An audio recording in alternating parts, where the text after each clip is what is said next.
Ahí vemos a nuestro mundo. Parece que tiene más fiebre que los que están enfermos del COVID-19. Está con pesadumbre por esta situación de explotación que estamos haciendo de la naturaleza.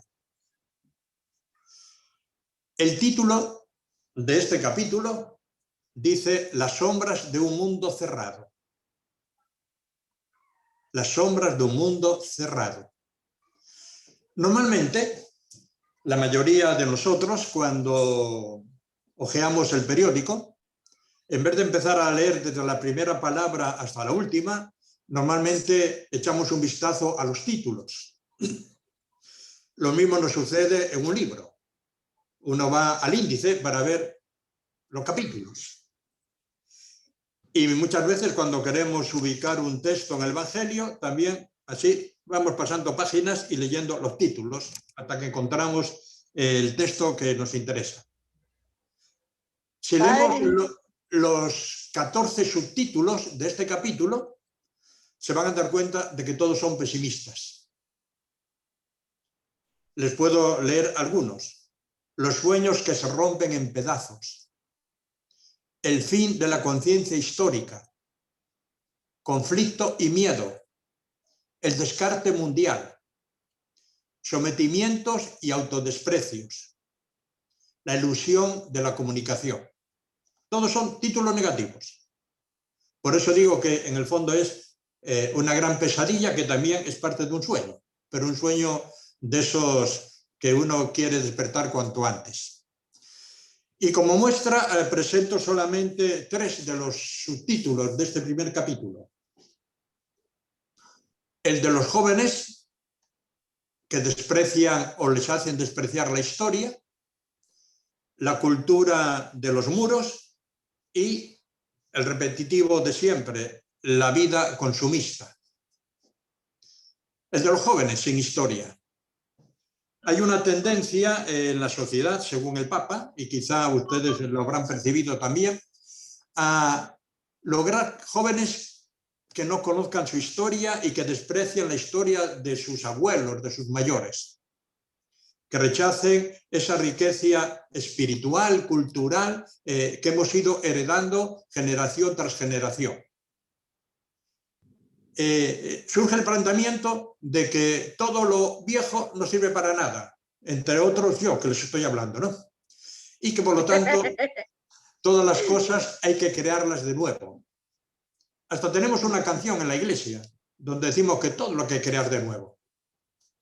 Y ahí el Papa nos dice que cuando leo, los pueblos enajenan su tradición, ya sea por manía imitativa, por violencia impositiva, por imperdonable negligencia o apatía, toleran que se arrebate el alma y pierde su fisonomía espiritual, su consistencia moral y finalmente su independencia ideológica, económica y política. Sobre esta importancia de mantener viva la historia, nos va a hablar en el último sueño, en el último capítulo, al hablar del Shoah, de la exigencia de la memoria histórica. Quizá recordarán, especialmente quienes trabajan en los colegios, que hace como 3 o 4 años teníamos una gran discusión aquí en Chile cuando se quería quitar la historia como parte del currículum que tenían que tener los estudiantes. Da la impresión que ese planteamiento no ha tenido mayor aprobación. La cultura de los muros. Ahí con un poco de imaginación podemos ver al expresidente de Estados Unidos anterior, ¿no? Levantando esos muros para impedir que los emigrantes traspasaran a ese paraíso de sueños para tantas personas. El Papa denuncia la tendencia a levantar muros culturales, muros en el corazón, muros en la tierra para evitar el encuentro entre los pueblos y las culturas.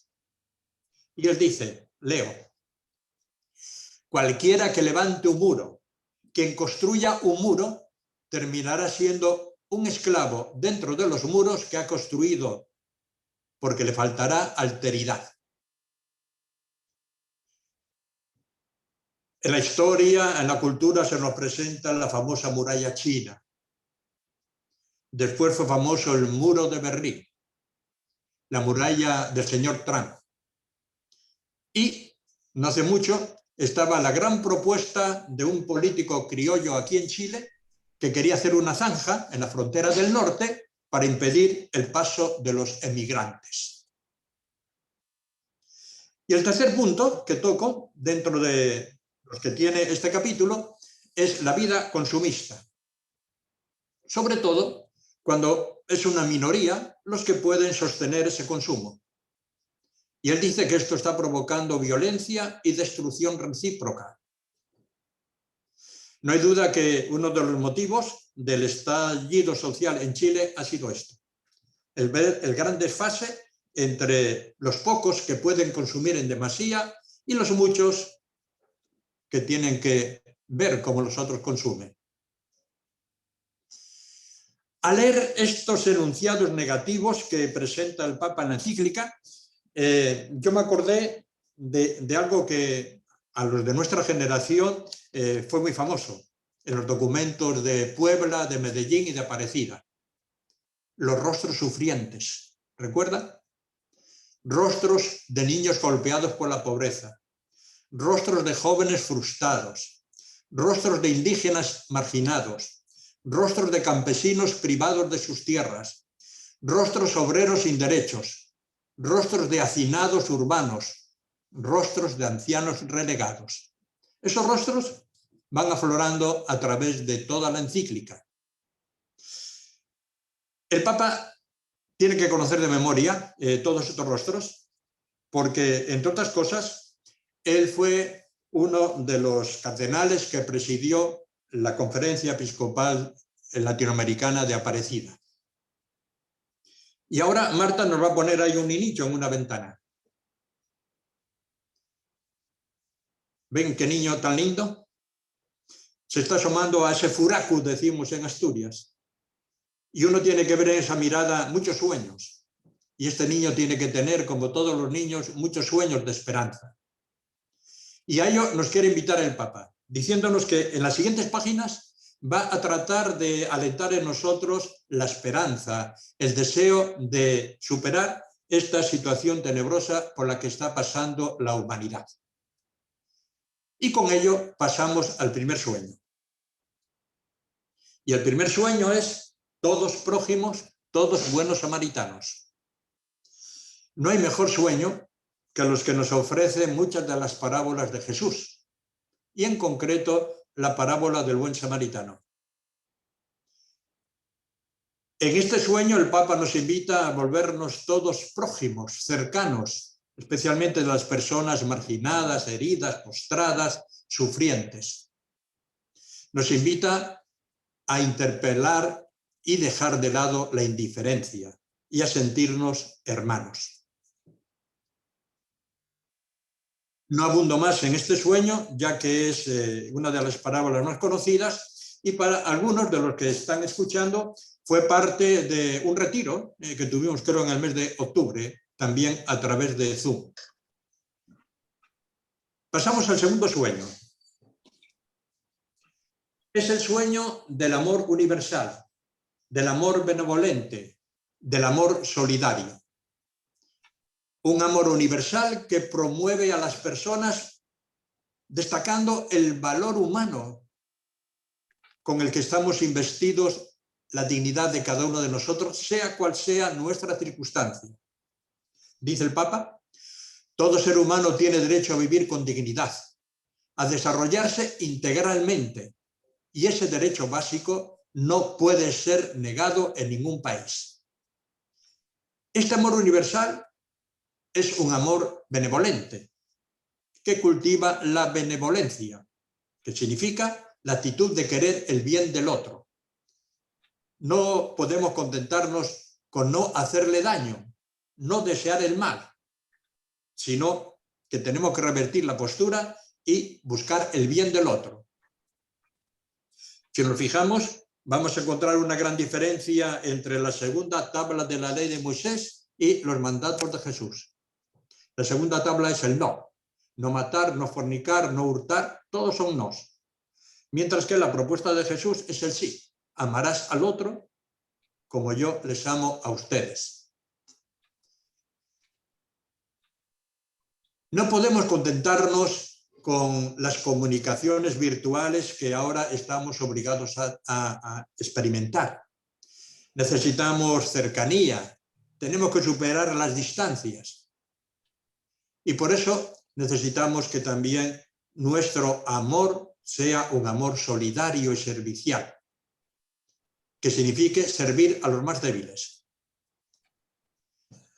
Un amor que acompañe especialmente a aquellas personas que están más marginadas, que le podemos asegurar no solo sus necesidades básicas, sino que puedan dar lo mejor de sí, aunque su rendimiento no sea el mejor, aunque vayan lento, aunque su eficiencia sea poco destacada. Lo hemos comentado en otras reuniones y me imagino que ustedes tendrán experiencia de comentarlo con sus conocidos. El dolor que significa el no poder acompañar a los enfermos de COVID, no poder entrar a visitarlos a los hospitales y cuando mueren no poder hacerles ni siquiera un velatorio, sino que muertos los metan dentro de una cremallera y al cementerio. No poder manifestar el cariño y la gratitud a las personas es uno de los grandes dolores que está hiriendo nuestro amor y el sueño del amor. Tercer sueño. El tercer sueño es el sueño del amor político.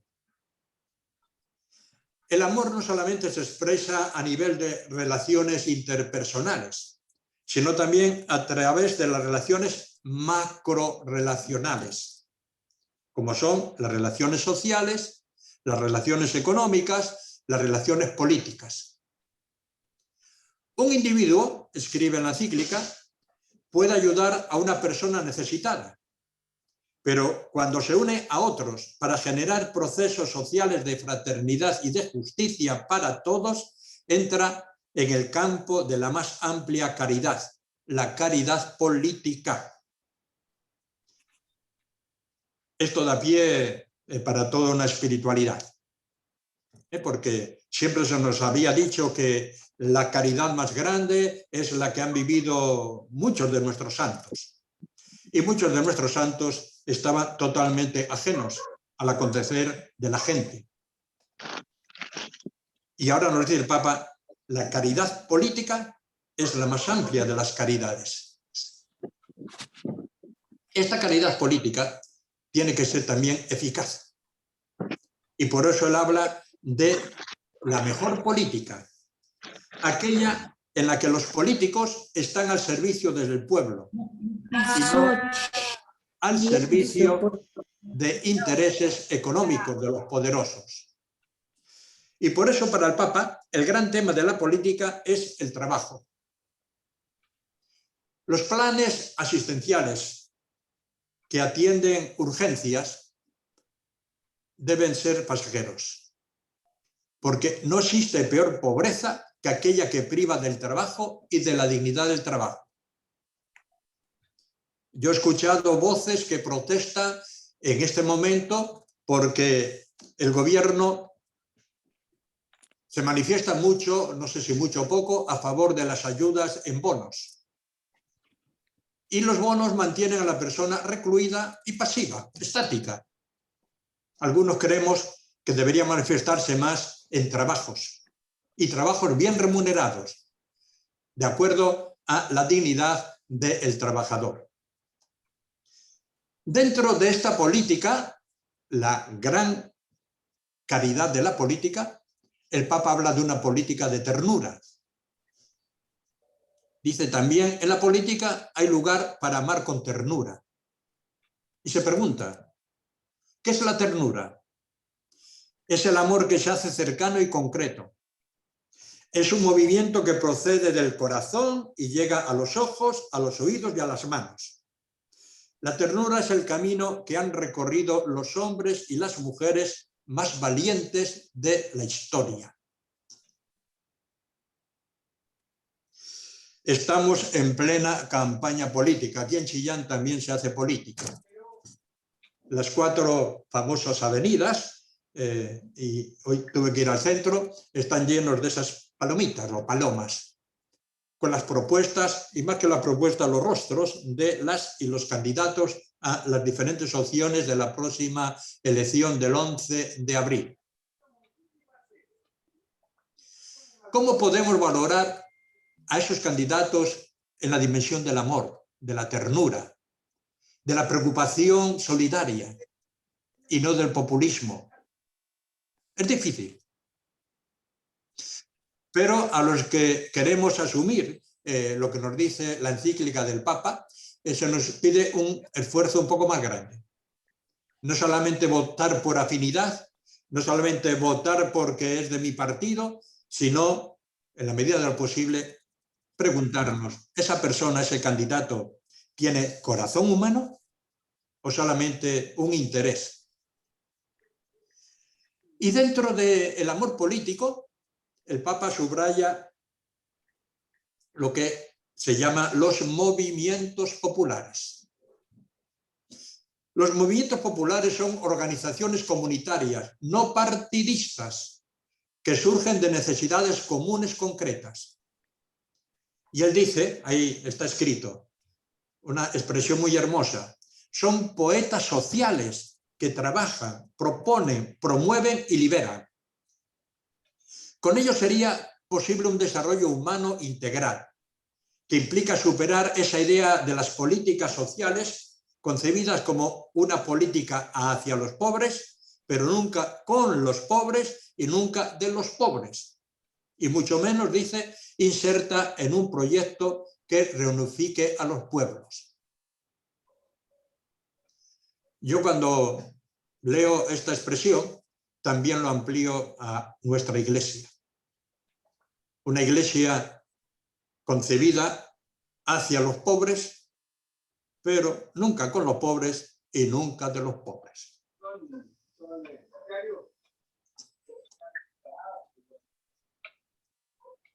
Me pregunto, y les pregunto a ustedes, si conocen alguno de los candidatos que quieren asumir a través de las próximas elecciones, que tenga en cuenta los movimientos populares.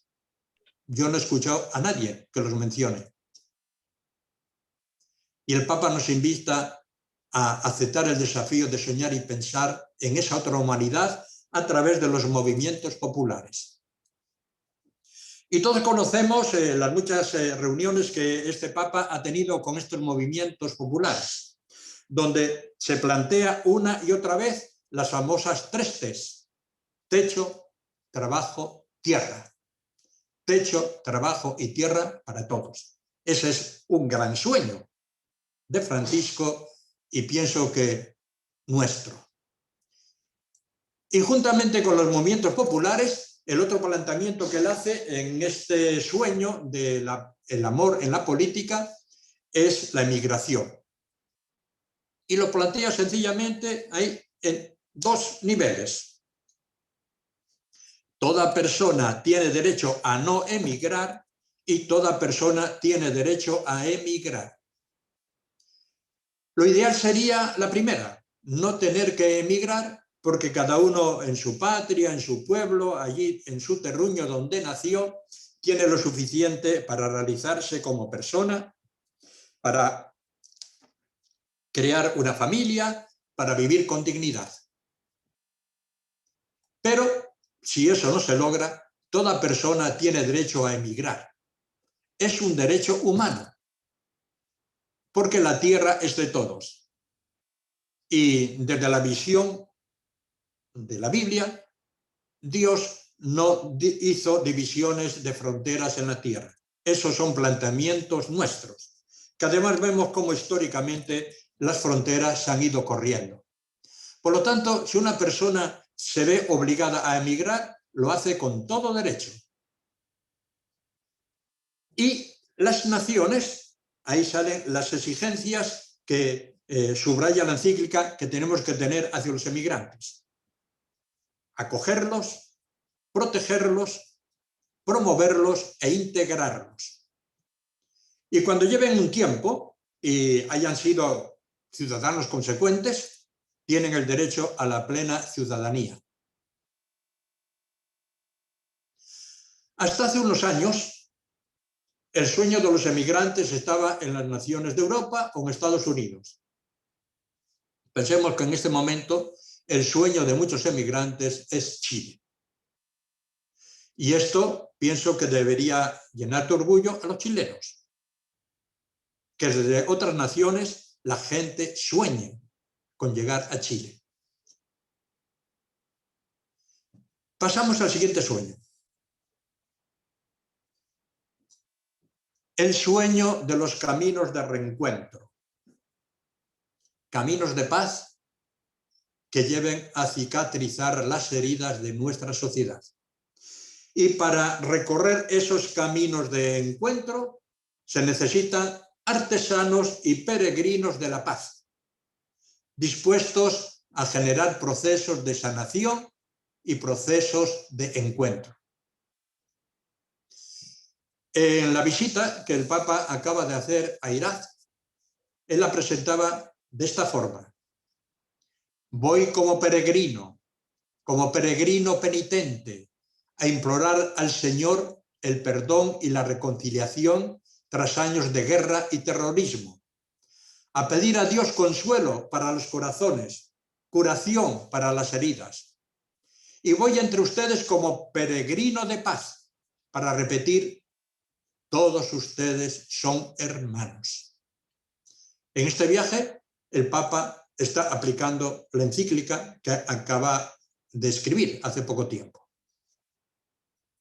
Bueno, para realizar estos caminos de encuentro, para caminar estos caminos de encuentro, se necesitan caminantes, lo que él llama estos artesanos de la paz. Y nos presenta 4 exigencias para poder encontrarnos: el diálogo, la verdad, el perdón y la memoria histórica. El diálogo. El diálogo y la amistad social, porque entre la indiferencia egoísta y la protesta violenta siempre hay una opción posible, que es el diálogo. Entre la indiferencia egoísta y la protesta violenta hay una opción posible, el diálogo. Para eso se necesita personas que seamos capaces de dialogar. La verdad. Para Francisco, la verdad es la dignidad inalienable que posee toda persona. Es una verdad que responde a la naturaleza humana, más allá de cualquier vivencia cultural. Y nadie puede sentirse autorizado a negar esta convicción o a obrar en contra de ella. No hace una definición metafísica sobre la verdad, ni tampoco religiosa. A veces cuando leemos el diálogo entre Jesús y Pilato, cuando Jesús habla de la verdad y dice que Pilato le dio la espalda y le dejó con la palabra en la boca, decimos, qué pena que no le dejó hablar para que Jesús definiera qué es la verdad. Pero no la necesitamos. Yo creo que lo que nos dice el Papa Francisco está muy clarito. Y sobre todo en estas 3 concreciones que él realiza. La verdad es contar a las familias desgarradas por el dolor lo que ha ocurrido con sus parientes desaparecidos. Ahí está Pamela, de Chuqui y de Calama. Yo quiero decirles que el día en que aterrizó el famoso Puma en Calama fue el día en que yo llegué a Calama. Y me tocó hacer la primera misa de los detenidos desaparecidos. Y todavía la gente sigue buscando, porque no se les ha dicho después de tantos años la verdad sobre algunos de sus parientes desaparecidos. Y el Papa lo toca ahí, literalmente. La verdad, dice, es confesar qué pasó con los menores de edad reclutados por los actores violentos. Qué terrorífico cuando vemos estas imágenes de África donde raptan a niñas y niños. Y muchos los obligan después a ser soldados, que van derechos a la muerte, lógicamente. Y esto atañe a todas las sociedades y también a Chile. La verdad es reconocer el dolor de las mujeres víctimas de violencia y de abusos. Caminando por la verdad, podemos realizar ese proceso de encuentro. El perdón. Perdonar no quiere decir permitir que sigan pisoteando nuestra dignidad o la de los demás. No quiere decir que los criminales sigan sueltos. No quiere decir que sigamos aplaudiendo o no la puerta giratoria que siempre hablamos aquí en Chile. El perdón, dice el Papa, no implica olvido. Los que perdonan de verdad no olvidan, pero renuncian a ser poseídos por esa fuerza destructiva que los ha perjudicado. Recordemos las frases repetitivas aquí en Chile y en otros lugares, pero yo las de Chile, las que siempre veo cuando se acerca el 11 de septiembre. Ni olvido ni perdón. Y el Papa dice, el olvido no, el perdón sí. La reconciliación, dice, es un hecho personal. Y no es posible decretar una reconciliación general. Se puede suscitar. A nivel de la Iglesia suscitamos los años de perdón, de reconciliación, pero no se puede imponer. Y entonces tenemos que ser comprensivos también con las personas que tienen como esa espina clavada dentro de su corazón y que no perdonan, porque todavía no han madurado, pero tenemos que ayudarles. Y el otro punto que toca el Papa en este sueño de los caminos de encuentro es la memoria histórica. La Shoah es el genocidio que tuvo lugar en Europa bajo el régimen nazi en la Segunda Guerra Mundial. Y esto jamás se puede olvidar, número 246.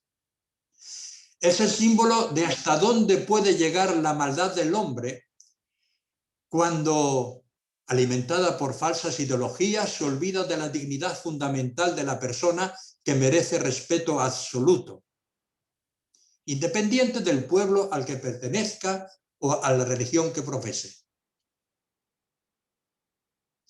En este sueño del Papa, dos gritos: no a la guerra, no a la pena de muerte. Francisco sueña con un mundo sin guerras. Dice, toda guerra deja al mundo peor que como lo había encontrado. La guerra es un fracaso de la política y de la humanidad. Y él con frecuencia nos habla de esa guerra a pedazos o a trozos, esos conflictos permanentes mutables que un día se suscitan en una nación y al poco tiempo pasan la frontera y resurge en otra nación. No a la guerra y no a la pena de muerte. El Papa lleva a los cristianos y a los hombres de buena voluntad a luchar no solo por la abolición de la pena de muerte, sino, fíjense qué interesante, a mejorar las condiciones carcelarias, en el respeto de la dignidad humana de las personas privadas de libertad. Y ahí para los abogados y juristas afirma, la cadena perpetua es una pena de muerte oculta, número 268. La cadena perpetua es una pena de muerte oculta. Últimamente, al menos en este mes, a partir del asesinato de estos niños, tanto los del sur como los que han acontecido en otros lugares de Chile, vuelven a oírse voces que reclaman la restitución de la pena de muerte. Espero que los nuevos constitucionalistas no las tengan en cuenta, porque introducir la pena de muerte en la Constitución de Chile sería un retroceso histórico en contra del caminar de todo el mundo. Y pasamos al último sueño, el sueño de religiones fraternas y orantes. Ahí tenemos en la imagen el encuentro del Papa de Francisco con el imán Ahmad al-Tayeb. Ellos firmaron un documento que fue muy criticado aún por cardenales dentro del Vaticano y fuera del Vaticano. Un encuentro de fraternidad entre las religiones. Y la frase central que yo subrayo en este apartado es esa que está ahí. El Dios omnipotente no necesita ser defendido por nadie y no desea que su nombre sea usado para aterrorizar a la gente. Qué interesante. El Dios omnipotente no necesita ser defendido por nadie. Dios no necesita legiones. Dios no necesita soldados. Dios no necesita ejércitos. A veces nosotros usamos esa nomenclatura. Hablamos de la legión de Cristo, de los legionarios de Cristo. Durante mucho tiempo la Iglesia Católica bendijo las cruzadas porque había que defender los lugares sagrados y rescatarlos. Y ahora, esta postura clara. El Dios omnipotente no necesita ser defendido por nadie. No desea que su nombre sea usado para aterrorizar a la gente. El viaje apostólico del Papa Francisco a Irak, del 6 al 8 de marzo, a la cuna donde se cree que nació Abraham y nacen las tres grandes religiones monoteístas. Los encuentros que tiene con los líderes de otras creencias reafirma el papel de fraternidad de las religiones. Francisco decía ahí, si Dios es el Dios de la vida, y lo es, a nosotros no nos es lícito matar a los hermanos en su nombre. Si Dios es el Dios de la paz, y lo es, a nosotros no nos es lícito hacer la guerra en su nombre. Y si Dios es el Dios del amor, y lo es, a nosotros no nos es lícito odiar a los hermanos. Esta reunión del Papa Francisco, ahí en Irak, causó tal impacto que Mustafa al-Kazemi, que es el ministro iraquí, declaró el 6 de marzo como el Día Nacional de la Tolerancia y la Coexistencia. Y yo creo que no va a tardar mucho en que el Papa le dé una amplitud universal a este 6 de marzo como el Día de la Tolerancia y de la Coexistencia. Bueno, y termina la encíclica recordando a los grandes soñadores de la paz y del amor, Luther King, Desmond Tutu, Gandhi, Carlos de Foucault. Esta es la encíclica. A continuación tiene unas oraciones, pero ¿quieren que las leamos? Porque están escritas ahí. Marta. Quizá, Enrique, disculpa, podríamos concluir con ella. Ya, pues ahí Podríamos concluye. dialogar unos 15 minutos Muy bien. y cuando cerremos ya, terminamos con la oración, si te parece. Perfecto. Ahí Marta la tiene. Marta, tienes la palabra entonces. Pues abrimos el espacio para el diálogo, para preguntar, para compartir algo que nos haya sugerido, algo que nos haya iluminado, hacer eco. Así que todo aquel que quiera participar nos hace una señal o pone ese signo de la manito que aparece abajo con las reacciones.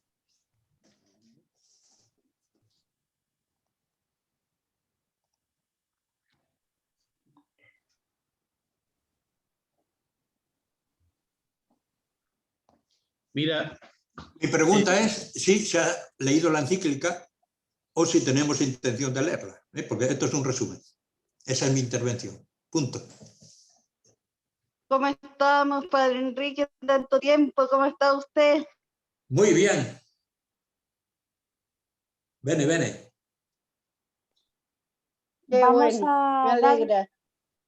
Vamos a dar la palabra al usuario que aparece como Patricia Altamirano, que estaba pidiendo intervenir. Sí, soy yo. Patricia está aquí al lado mío. Mira, Enrique, es sumamente interesante. Yo había leído algunos extractos de la encíclica, no tan completo como tú lo has expuesto ahora, pero lo que me surge como dificultad, me surge como duda, es que la encíclica como que destruye 20 siglos de historia, digamos, porque siempre hemos protegido nuestros metros cuadrados, nos hemos defendido del invasor, hemos tratado de desarrollar una posición personal para tener cómo enfrentar la vida, hemos luchado contra aquellos que nos ofenden. Entonces hemos tergiversado totalmente el mensaje de Cristo durante 20 siglos. Y claro, la pregunta que uno surge es, esta encíclica nos muestra todos estos errores de 20 siglos, pero ¿por qué se cometieron esos 20 errores y por qué los vamos a corregir? Parece que si era el camino que hay que recorrer para corregir esos errores enormes. Es una tarea que ni siquiera una generación la puede superar. Aquí hay un cambio cultural. Yo entiendo todo el mensaje de Cristo traducido en la encíclica Fratelli Tutti, o sea, es un mensaje súper contundente.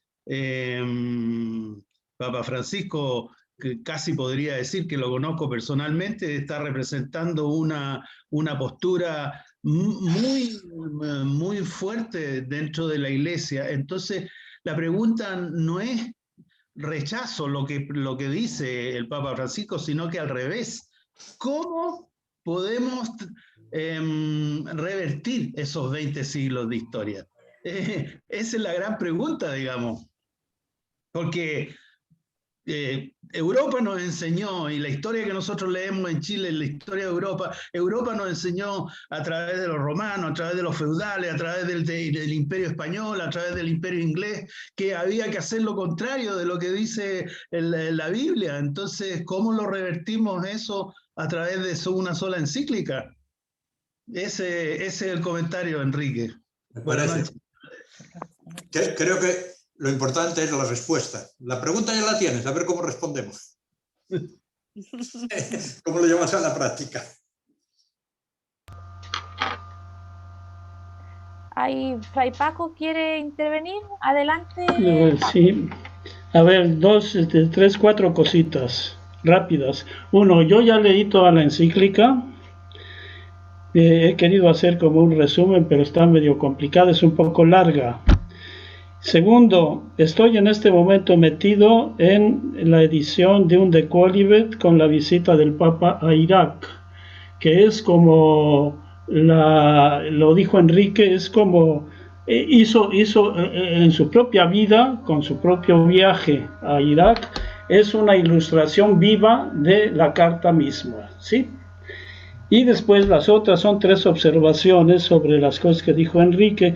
Yo creo que en la primera pesadilla falta poner algo que yo creo que está afectando muchísimo a la cultura actual, que es una cultura de la inmediatez, tiene que ver con esa falta de historia, un famoso filósofo español americano que se llama George Santayana decía que quien no conoce la historia está condenado a repetirla, y eso está sucediendo con los jóvenes hoy en día, que están queriendo rehacer cosas que sucedieron hace 50 años en política, en política.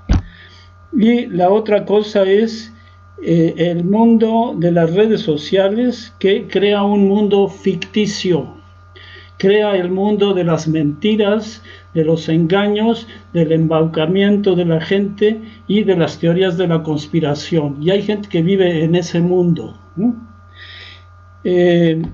Después, en el asunto del amor político, yo creo que la cuestión que se plantea siempre es cómo se traduce eso institucionalmente en políticas públicas, ¿sí?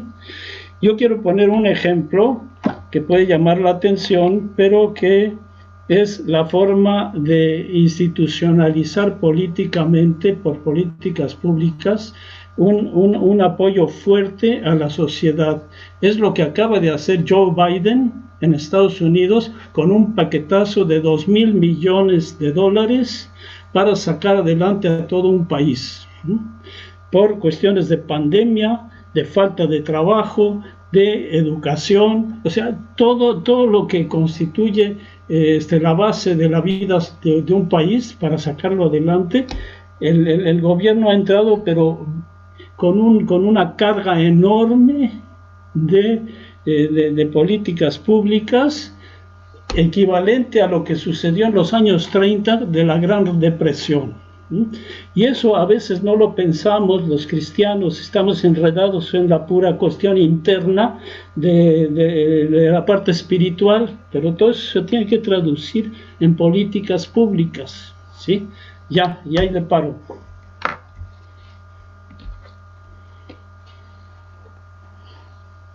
No sé si Enrique quiere dar alguna respuesta.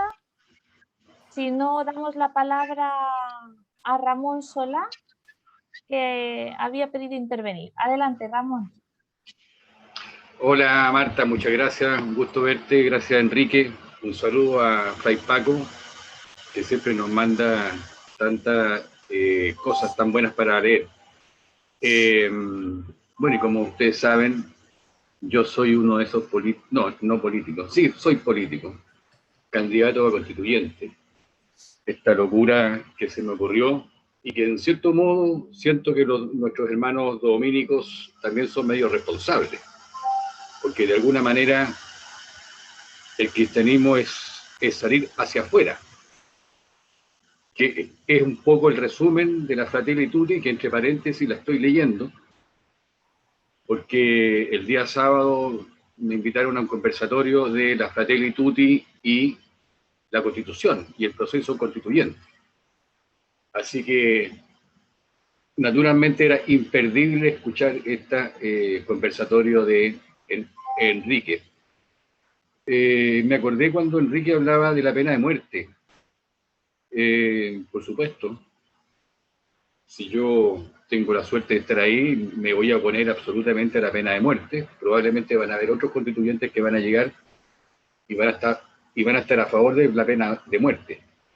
Precisamente hoy día, alguien compartió en un Twitter una entrevista que le hizo Patricia Pulitzer, que también va de candidata a constituyente, a Jaime Guzmán, poco antes que lo asesinaran. Y él habla de la pena de muerte, y él habla defendiendo la pena de muerte, y la defiende desde un punto de vista de la fe, en el sentido de que la pena de muerte es salvífica, es purificadora, es sanadora para la persona esa que cometió el crimen. Cuando uno lo asocia con que esa misma persona fue la que redactó la Constitución actual, da mucho que pensar, ¿no? Tantas cosas que uno se pregunta, ¿cómo esperamos tanto tiempo en soportar esta constitución que no la habíamos leído? Me incluyo yo. O sea, yo realmente ahora he mamado y he aprendido de esta constitución, porque por mi función de candidato he tenido que leerla a fondo y analizarla a fondo. Y uno se pregunta, ¿cómo esperamos tanto tiempo? Bueno, quizá el consumismo que habla el Papa Francisco, las redes sociales, la tierra infértil, nos juega una pésima mala pasada. Eso quería comentar y compartir con ustedes, y bueno, y las gracias por este espacio, y ojalá que me vaya tan bien como a Enrique este sábado cuando voy a deliberar la Fratelli Tutti con otro candidato constituyente, el doctor Iván Pol. que lo organiza la comunidad Luz y Vida de los profesionales de Chillán. Muchas Eso. gracias, Ramón. Enrique, ¿algún aporte más? No, suerte a Ramón, digo. Gracias. Ahí estaremos Gracias, votando. gracias. No sé si hay... Miguel, adelante.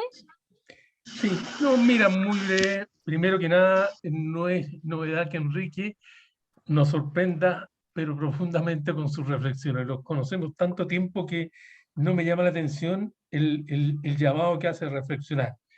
Lo segundo, que nosotros en el grupo de liturgia de la parroquia estamos hace varios jueves analizando la Constitución, en la cual participa también Francisco y Julián.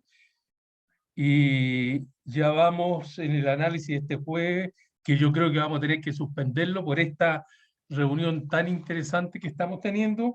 Ya estamos analizando el capítulo 4 y 5. Y lo último, es una reflexión como cristiano en el llamado al tema de la pena de muerte. Como cristiano, naturalmente yo estoy por la vida y me opongo a la pena de muerte. Pero ojo, ¿qué pasa con los que han aprobado el aborto? Que también es una pena de muerte a un ser que no se ha podido defender. Y ahí se dan excusas que también tienen que ver con el tema de reconocer los derechos que tiene la mujer. Entonces, son temas que son como para tratarlos cuando terminemos este ciclo de charla. Eso era lo que yo quería reflexionar con ustedes. Adrián estaba pidiendo la palabra. Sí, gracias, Marta. Yo quería decir, no tengo tanto el orden mental como para decir tres cositas, ¿no? Como Julián, pero sí quería decir algunas cositas. La primera, en relación a la carta misma, es que me llama la atención que el Papa hace una conexión, y por eso hemos asumido esa opción dentro de este ciclo, hace una conexión directa entre esta encíclica y Laudato Si. Uno lo puede ver perfectamente, incluso hay párrafos donde el Papa se autocita de Laudato Si. Es decir, uno puede ver que en el magisterio de Francisco hay una continuidad entre lo que le pasa, lo que está pasando a nuestra casa común, que es por donde parte Laudato Si, digamos, y luego esta invitación donde como buen latinoamericano que es, utilizando el método tradicional latinoamericano, enfrenta el tema de la fraternidad, sororidad, en fin. Eso como primera cosa. En segundo lugar, a mí me parece, también hablando de política, y en esto quiero diferir con Paco, porque solo por ejercicio mental, porque me gusta diferir con Paco, me da la impresión, no Paco, no Francisco, sino Francisco el Papa, me da la impresión que, no sé si queriendo o no queriendo, el Papa está tomando en este momento una relevancia política, geopolítica, importante, que sirve justamente de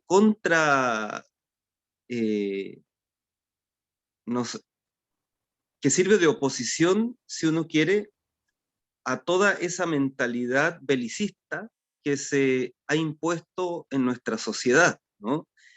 Y justamente Paco, y en eso quería diferir, ¿no? Acaba de citar a Biden, que desde su perspectiva hace una política en función de su país, y no obstante deja en el desamparo al resto, digamos, ¿no? Y concretamente, el equilibrio que hace el Papa es justamente, se va a meter a Irak, es decir, el lugar donde los Estados Unidos han sido uno de los principales, si no los principales, que han llevado muerte. Y se va allá a plantear, donde está probado por lo demás que todos los movimientos violentistas, incluido ISIS, ha sido financiado previamente por los Estados Unidos, se va ahí para decir es necesaria la paz, es necesaria la reconciliación, es necesario recentrar al ser humano en función de la vida, es necesario pensar la religión inclusive como, no como una autodefensa de Dios, ese párrafo que subrayaba Enrique, sino como una defensa del ser humano. Y por eso su opción por el diálogo y por la visita a Irak. Y por último, decir, en función de lo que acaba de decir Ramón, es que, y lo que decía Paco también, sumándolo, es necesario leer justamente no solo la Constitución, que es muy importante, y por eso me parece fundamental su invitación, la invitación a la que fue él, que le extendieron a él, pero es necesario también sacar de los círculos tradicionalmente cristianos esta encíclica, lo mismo que Laudato Si, porque afuera, es decir, en el mundo real concreto, tristemente lo que se conoce de nosotros son caricaturas. Me explico, obispos peleando por si misa o no misa, cuando estamos en uno de los peores momentos de la pandemia. Obispos condenando a los, no condenando, pero en el fondo sí condenando las uniones homosexuales, ¿no? Es decir, poniendo cortapisas, en definitiva, al amor real por el ser humano y el sentido de la vida. Entonces digo, es necesario también intentar un diálogo desde mi perspectiva con la sociedad, porque justamente lo que sale a la sociedad no es un mensaje tan potente como este, aunque sí es largo, etcétera, sino lo que sale tristemente es la caricatura, en definitiva, y la triste caricatura. Eso es cuanto. Gracias, Marta. Creo que podemos tener un par de minutos más para alguna otra intervención dentro de esos 15 minutos que Adrián nos indicaba que podíamos aprovechar. ¿Alguien más que quiera participar? Pues entonces yo creo que sin más podríamos pasar a compartir esa oración que teníamos pensado como finalización de clausura de este compartir.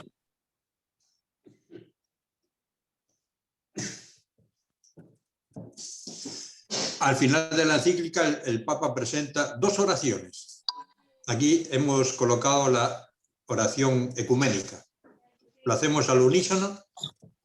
Dios nuestro Trinidad de amor, desde la fuerza comunitaria de Trinidad divina, derrama en nosotros el río del amor eterno.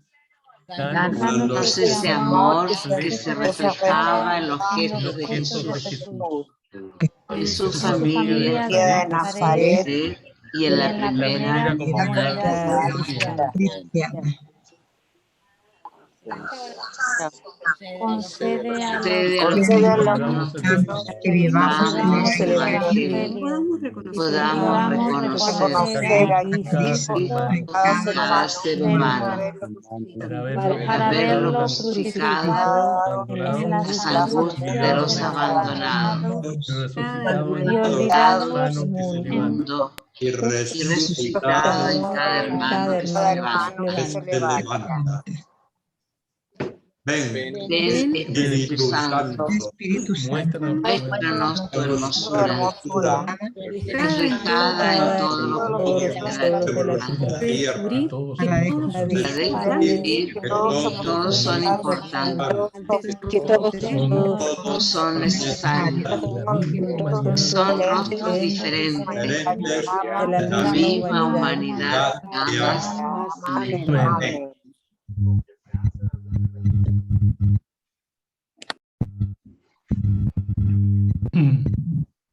Gracias Marta, gracias Enrique. Decir simplemente que mañana nos volvemos a juntar hacia las 8:30, es decir, si pueden conectar antes mejor para en fin, comenzar a la hora. Les pido disculpas porque hoy día el retraso se debió a mi computadora. Decir que mañana nos va a acompañar el diálogo, digamos, ¿no? En Fray Germán, que está sentado en mi escritorio, y que tendrá el orgullo, yo me sentiría muy orgulloso de ello, de presentar a su hermano, que nos va a invitar a la reflexión de Fratelli Tutti desde un tema específico que es el amor a los enemigos. Pedirle las disculpas, trataremos de subir tanto a Facebook como a YouTube esta sesión. Ustedes las pueden encontrar en el Facebook Un Café con Jesús y en el YouTube también Un Café con Jesús 2020, ¿no? Un Café con Jesús 2020, tanto en Facebook como en YouTube, para si después quieren volver a leer.